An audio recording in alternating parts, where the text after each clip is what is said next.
Thanks, Gilbert. So we wanted to field a series of questions and provide an update to the public about the situation regarding the shootings at our elected officials' houses.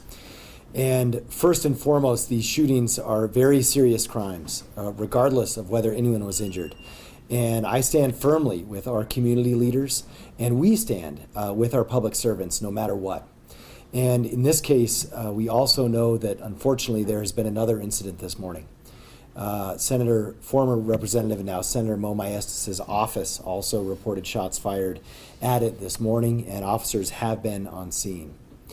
Now, our elected officials have chosen to serve.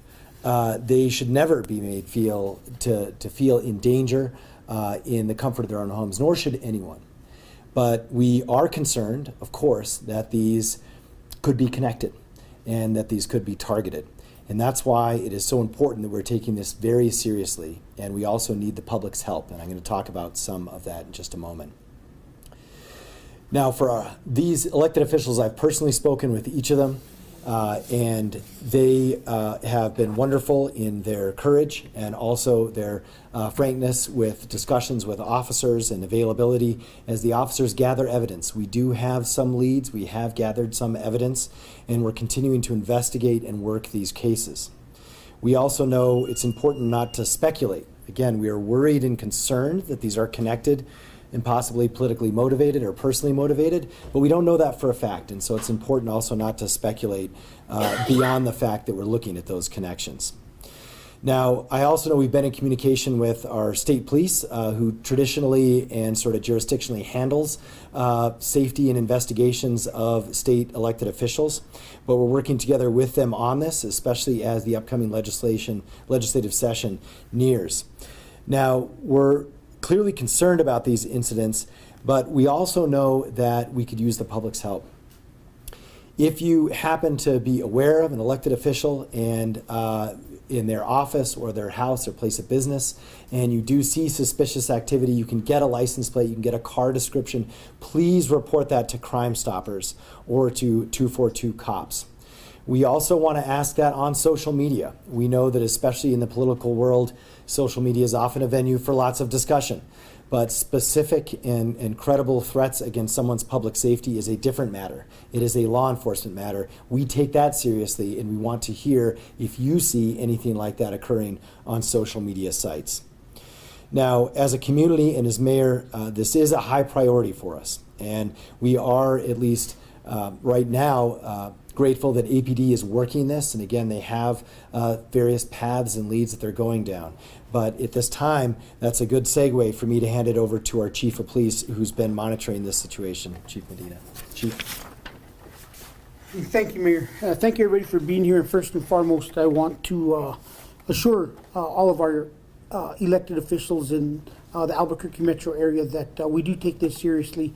We're grateful that nobody has been injured, but we also realize that we have to move quickly. We have assigned a deputy commander to this case. We're implementing what we call a major case protocol, where they will work this nonstop until we could hopefully get this case resolved.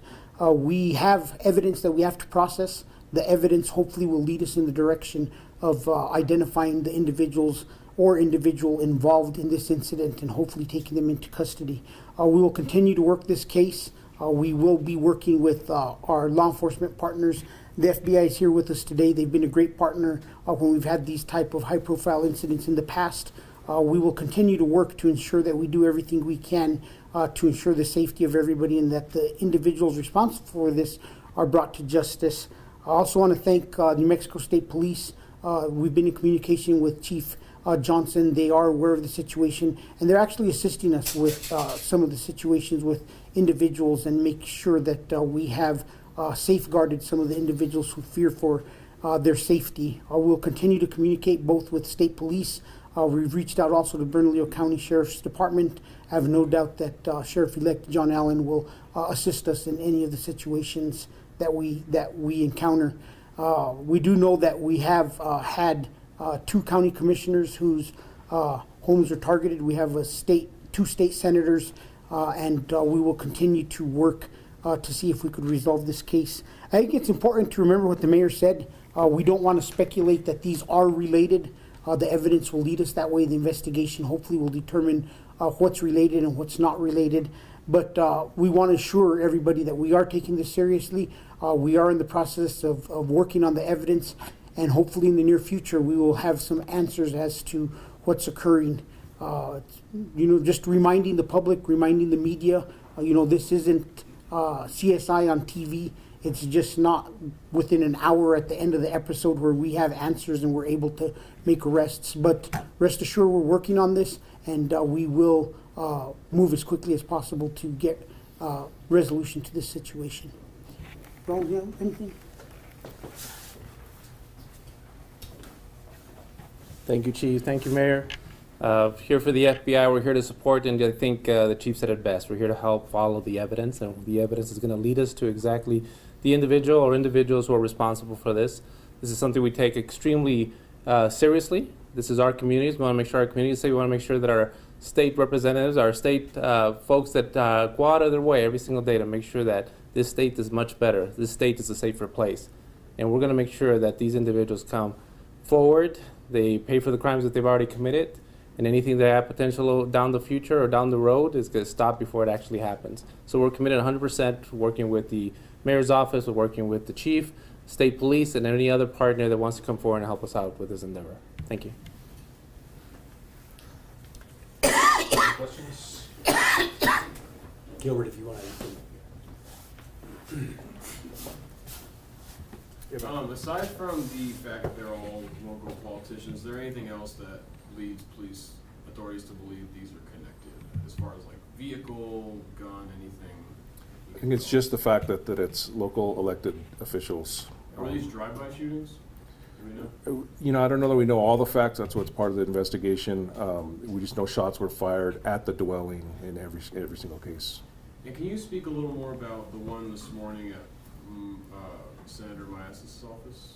You want to say anything more about that one? We do know that we got a report that shots were fired. We currently are right in the middle of that investigation. We are researching ShotSpotter. We are looking for evidence at some of the intersections with our video cameras that are intersections. So we're still very early in that investigation, gathering evidence, trying to see what we can connect to that case. So it's too early for us to tell exactly the impact of what these individuals are trying to accomplish, or who any suspects may be, or how it's related, if it's related. So it's just way too early for us to tell, but we'll continue to work, and hopefully we'll be able to give an update in the near future as to what we discovered from his business. But we did speak to him earlier, and he was concerned that is his business of record, and that this could potentially be related to all the other cases. So we're taking it serious and we're looking into it. Okay. The first two that happened like within a week of each other back in December. At that time, did police believe they were connected? Like, why are we kind of hearing about this now? Was something else develop? At the first two incidents that occur, we didn't know if they were connected. They happened at different times. We weren't able to gather enough evidence at the time to connect those two incidents. We've been processing it, and we're hoping that the additional evidence that has been gathered at the next two scenes is going to help us determine if it's related or not. This is kind of like previous cases we've had, and if you look back in time, we had the Muslim case, and we had one of the incidents that occurred in the fall of that year, and it took months for us to recognize and realize there is a pattern to this. I think that this pattern, where we believe there could be a pattern and bringing us a concern, has happened much smaller amount of time than in the past, and that's why we're bringing it up now. Is that we have ideas that we want to look at, and we want to be proactive and let the public know what we have. Can I just add one other thing real quick too? The other, I think, because these are public elected officials, their addresses are often public record and out there and easy to find. We've purposely not identified, even really with any specificity, where they live, and we would ask the media to be careful of that, be cognizant, so we don't want to give anyone any other ideas of where to find these people. But it is something that people may be able to find, so that's concerning as well. Obviously, you guys don't know the suspect yet, but is there anything that ties these politicians together that police believe could be a motive for this crime? You know, I think on the surface we could all recognize and see that they are all members of the Democratic Party that we know of. So, you know, there's always that connection, but we don't know, and we have to continue to look and investigate to see if there is a connection. But on the surface, that's one of the things that, as a law enforcement agency, we're looking at and is a concern to us. And are other political officials, they've been moved from their homes? Are there some kind of precautions happening there where police are kind of taking some measures to see if, is there anything happening on that? We are in the process of reaching out to all elected officials in the Bernalillo County area and asking them to contact us if they have concerns. We will do an analysis to see what kind of concerns they have, and a determination will be made at that point whether we help these individuals and we provide security of some sort. This is something that the Albuquerque Police Department cannot do alone if the requests are great, and that's why it's important that we rely on our other partners such as New Mexico State Police, Bernalillo County Sheriff's Department, or even some of our federal partners like the FBI and other federal agencies. You guys have questions? I did have a question. I know that it was mentioned in the Metro Crime Initiative, the need to, strengthen punishments for people who, shoot into spaces and crowded spaces. Would incidents like this constitute, would lead to stricter punishments? You know, once we have all the details and motives behind it, we'll be able to 100% say that these are one of the areas that we were looking at and that it is an area where we want to do strengthen state law and bring more consequences. But it's too early for us to tell exactly because we don't have anybody in custody and we don't know an exact motive. So until we have that, it'd be premature for us to say. But in general, yes, we want to get tougher on crime. We want to get tougher on individuals committing gun crime or unlawfully in possession of firearms when they shouldn't be. So we are going to continue to push that overall, that we hold those accountable for violent crime within the city of Albuquerque. Yes. For Senator Maestas, damage, what kind of things can you tell us about that? Where, like, was it just on the outside? I was at Senator Lopez's home earlier this morning, and she told me some bullets went all the way to the back of her house. So what kind of weapon as well are we? I personally haven't seen the police report. I know Deputy Chief Brown is in the back. Maybe he could tell us if there are impacts to the business or any extent of damage. Do you know? Right now, the officers are still on scene processing that to figure out what exactly occurred and where it's at. So it was at his office, not his home. right. I did have a question just about how, I can imagine it would be difficult to investigate cases like these unless you have, cameras on the front of the house that can really show you who's driving by and, shooting at these homes and businesses. So what kind of, technology or tools, are law enforcement using to try and track down these suspects? That's a great question, and I think that one of the things I have to be grateful to for this administration, the mayor has invested over $50 million in technology for the Albuquerque Police Department. We know it's become key in a lot of incidents. We know that we do have shot spotter activations on some of these cases.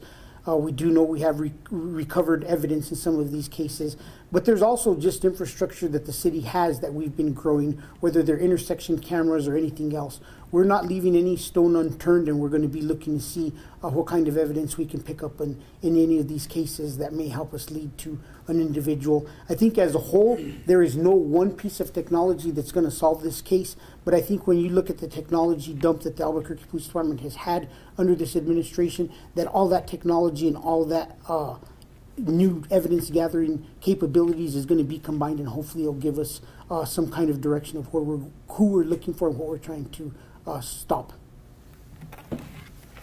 Anything else? I do have just one more question, I'm sorry. So, apart from, shootings that seem to be targeting elected leaders, does there seem to be a trend in, shootings at homes in general in our community? I can't say that. I don't have the data in front of me. We know that we have a gun problem. We know that we have violent crime within the city, and I don't think that it's so much focused on individual homes being hit. We have individuals being shot, and we have a record number of homicides. And when you combine all those things, that's why our concern isn't just today. We've talked about this concern since last year when we had the first Metro Crime Initiative. And this all goes back to a year ago. We're working to kind of make differences and kind of stop the trend that was occurring. So we'll continue to work whether their house is being shot at, the person is political or not. Our detectives are out there every single day. Just earlier today, I attended a luncheon just kind of congratulating and thanking Homicide for their wonderful work last year. We talked with the detectives, we fed them luncheon, and we showed them our appreciation for the hard work they've done. So this is something that's a concern to the community as a whole, and we'll continue to support our officers to do the best job that they can to solve all of these cases. Any others? Okay, thank you, everybody.